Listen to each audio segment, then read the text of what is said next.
my name is Betty Shelton. I'm going to read a story for you called Sleep Tight Farm.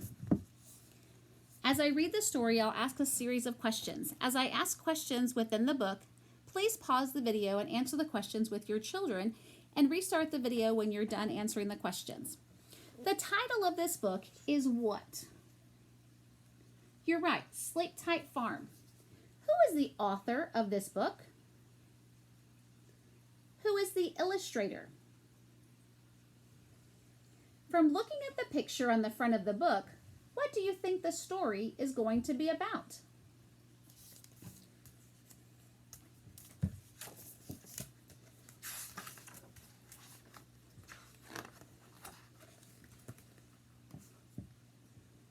The December days shorten and darken. We are busy putting the farm to bed. What happens when you go to bed? What's it look like outside? What do you do to get ready for bed? What do you do right before you go to sleep? With our crops mostly in, strawberries, raspberries, vegetables, honey, and hay, now is the time to prepare for deep frost, the coming wind and snow. Many hands make work light, Mom says. In this story, it tells us that the crops are mostly in. Does that mean that they're bringing all the crops inside the house? Then what does it mean?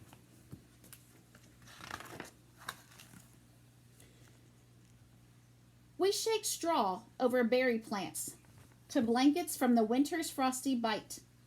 Next April and May, they'll leaf out green and blossoms white. In June, they'll give fruit, so red and juicy we'll make jam and freeze berries to eat all until summer comes again. We lick our lips remembering good night strawberries covered with straw. Why do they cover up the strawberries? Why can they not just bring them all inside or put a blanket on top of them?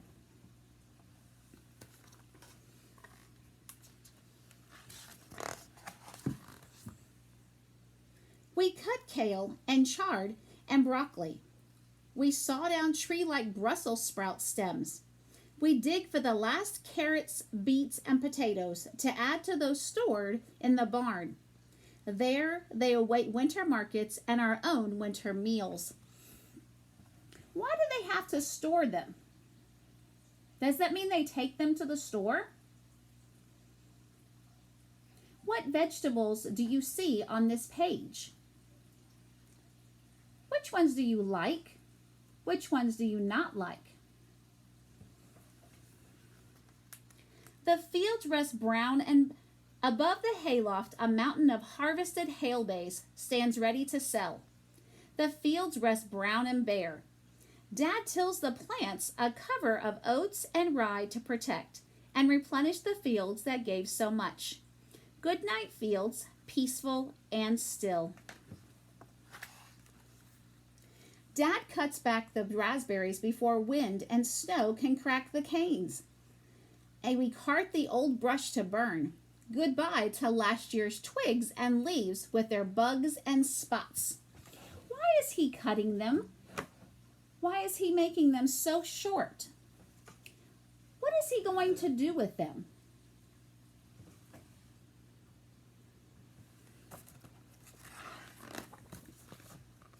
The promise of late summer's plump fruit lies en route, tucked underground. Good night, raspberries, resting below.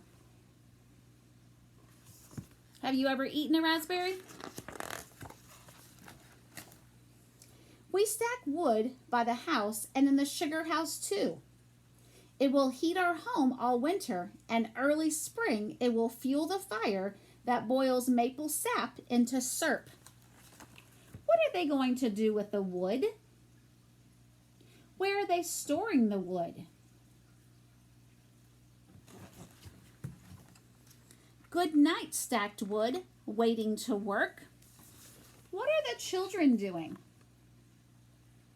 Do they have a job?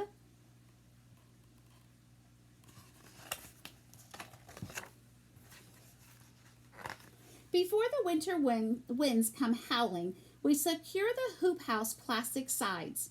With ropes and bales of hay inside, we float sheets of white cloth over the baby greens till the New Year's thaw. Safe under cover rest little leaves with mouth-filling names: spinach, mizuna, tatsoi, arugula. Our winter salad greens will nap stronger. Sun can wake them up until stronger. Why does it need a stronger sun? What's happening? What season are they about to enter? Late August, the hoop house grew so hot we rolled up the sides and flung open the doors while picking tomatoes, melons, and heat-loving okra. Now we button up the perfect shelter for changing weather. Good night, hoop house, wrapped up tight. When you're looking at this hoop house, what do you think they have inside? Why did they have to cover up the plants?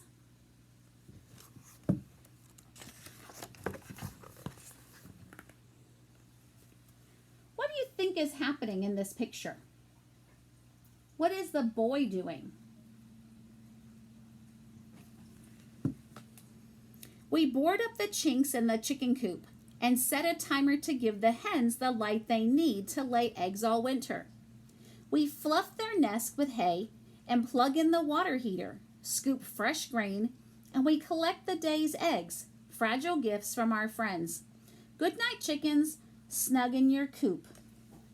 What was the gift that the chickens gave them?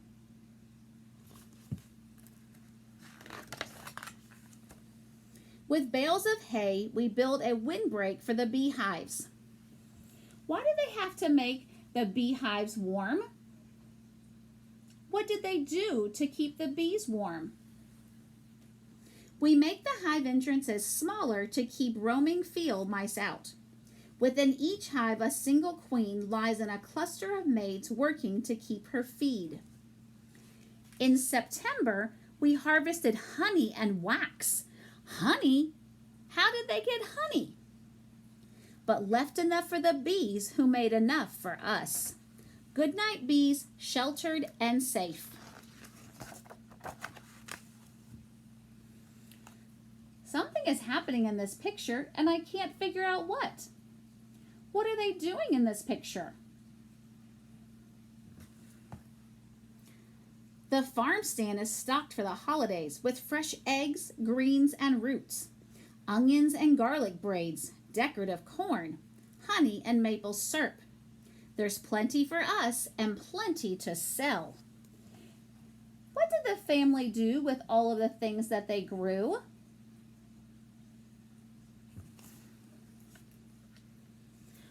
Do you know what any of those machines are?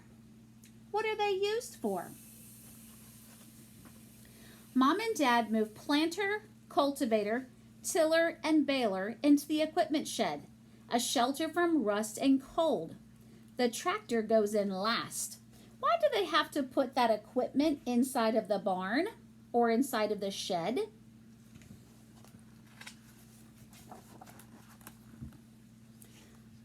The fire jumps in the wood stove. We feast on homegrown treats, vegetable soup, and berry pie.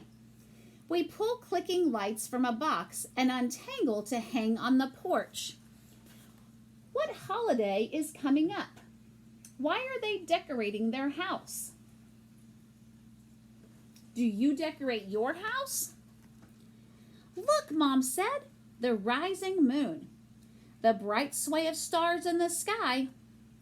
We light beeswax candles to soften the longest night.